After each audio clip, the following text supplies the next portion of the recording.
Operation Sindoor అనేది ఇప్పుడు ప్రపంచవ్యాప్తంగా మారుమోగుతున్న పేరు. భారత్, పాకిస్తాన్ ఈ రెండు దేశాల మధ్య ఈ పేరు వింటే రోమాలు నిక్కబొడుచుకుంటున్నాయి. దేశంలో ఉన్న ప్రతి భారతీయుడికి శత్రుదేశంగా మారిన దాయాది పాకిస్తాన్ పీచమణచడానికి ఇప్పటికీ భారత్ 2 రోజులుగా ఉగ్రవాదులను తుదముట్టించడానికి మన దేశం ఈ ఆపరేషన్ సింధూర్ కొనసాగిస్తుంది. ఇప్పుడు ఈ ఆపరేషన్ సింధూర్ అనే పేరు ప్రపంచవ్యాప్తంగా మారుమోగుతుంది. ఇక మన భారతదేశంలో అయితే ఆపరేషన్ సింధూర్ టైటిల్కి ట్రేడ్ మార్క్కి మంచి డిమాండ్ పెరిగింది. బాలీవుడ్ చిత్రసీమలో కొందరు అగ్రదర్శకులు ఆపరేషన్ సింధూర్ అనే సినిమా టైటిల్ కోసం తీవ్రమైనటువంటి పోటీ పడుతున్నారని తెలుస్తుంది. ఆపరేషన్ సింధూర్ అనే పేరు చాలా ఆసక్తికరమైన పేరుగా ఉండటంతో తమ సినిమాకు పెట్టుకోవటానికి బాలీవుడ్ నుండి సుమారు 10కి పైగా నిర్మాణ సంస్థలు ప్రొడ్యూసర్తో కూడా పోటీ పడుతున్నారట. ఇప్పటికే ఆ టైటిల్ కోసం పలువురు దరఖాస్తు చేస్తున్నారని టాలీవుడ్ చిత్ర పరిశ్రమ నుండి లీక్ అయినటువంటి సమాచారంగా తెలుస్తుంది. ఇప్పటికే ఆ టైటిల్ కోసం పలువురు దరఖాస్తు చేసుకున్నారని బాలీవుడ్ చిత్ర పరిశ్రమ నుండి లీక్ అయినటువంటి సమాచారంగా తెలుస్తుంది. ఇదో పెద్ద చర్చనీయాంశంగా కూడా మారింది.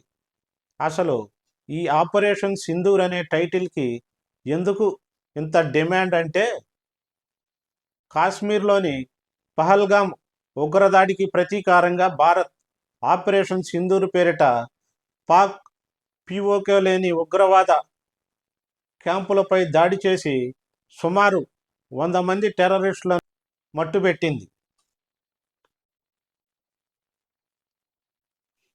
ఈ ఆపరేషన్కు 2 మహిళా సైనికాధికారులు నేతృత్వం వహించడంతో అంతర్జాతీయంగా ఆపరేషన్ సింధూర్కు మరింత ప్రాచుర్యం లభించింది. ఈ నేపథ్యంలోనే ఈ టైటిల్ కోసం సినీ వర్గాలు పోటీ పడుతున్నట్లు కూడా తెలుస్తుంది. అలాగే సినీ దర్శకులు, నిర్మాతలు తమ సినిమాలకు ప్రేక్షకుల దృష్టిని ఆకట్టుకునేందుకు క్యాచింగ్ టైటిల్స్ పెట్టి లబ్ధి పొందాలనే చూస్తారు. ఆపరేషన్ సింధూర్ పేరిట సినిమా టైటిలే కాదు, ఆ టైటిల్లో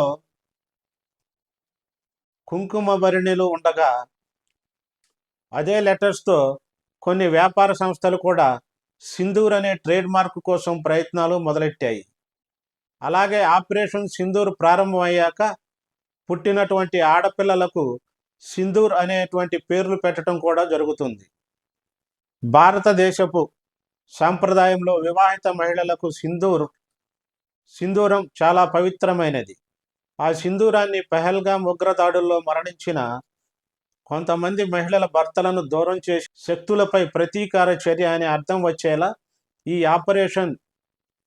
ఆపరేషన్ సింధూర్ అనే పేరు పెట్టినట్లు తెలుస్తుంది.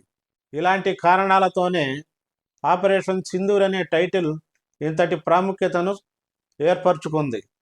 ఇక మన జర్నలిస్టులు గమనించుకోవాల్సినటువంటి ముఖ్యమైనటువంటి సూచనల మాటకు వస్తే, ఈ సందర్భంగా సోషల్ మీడియా జాగ్రత్తగా ఉండాలని, డిజిటల్ మీడియా కూడా దేశ భద్రతకు ఏ హాని లేకుండా వ్యవహరించాలని కేంద్ర ప్రభుత్వం సున్నితంగా మీడియాకి హెచ్చరికలు జారీ చేసినట్లు తెలుస్తుంది. దేశ భద్రత దృష్ట్యా పాకిస్తాన్ నుండి వచ్చే ఎలాంటి కంటెంట్లను ప్రోత్సహించకూడదని కూడా నిర్ణయించింది. ఇది తక్షణమే అమల్లోకి వచ్చేలా పాకిస్తాన్ కంటెంట్ను ప్రసారం చేయకుండా ఓటీటీ ప్లాట్ఫామ్లను భారత ప్రభుత్వం ఆదేశించింది. భారత్లో పాకిస్తాన్ కంటెంట్పై బ్యాన్, ఉగ్రవాదంపై భారత్ ఉక్కుపాదం మోపుతోంది. ఆపరేషన్ సింధూర్ ఇంకా కొనసాగుతుందని కేంద్ర రక్షణ శాఖ మంత్రి రాజ్నాథ్ సింగ్ తాజాగా ప్రకటించారు. పాకిస్తాన్కు సంబంధించిన ఎలాంటి విషయాన్ని కూడా ఇండియాలో ఎంకరేజ్ చేయకూడదని నిర్ణయించుకున్నారు. సో మీడియా అనేది ఏదైనా కావచ్చు, దేశంలో ఇలాంటి పరిస్థితులు ఏర్పడినప్పుడు ప్రజలను భయపడిపోయే విధంగా కంటెంట్ రూపొందించడం కూడా కరెక్ట్ కాదు. 2 దేశాల మధ్య యుద్ధం జరుగుతుంది, దేశ ప్రజలు అప్రమత్తంగా ఉండాలని, భయపడాల్సిన పరిస్థితులు ఏమీ లేవని, యుద్ధ వాతావరణం ఉద్రిక్త పరిస్థితులకు దారితీస్తే ప్రజలకు ప్రభుత్వం ఇచ్చే సూచనల ప్రకారం ఎప్పటికప్పుడు సమాచారం ఇస్తూ మీడియా బాధ్యతగా పనిచేయాలని కోరుకుందాం.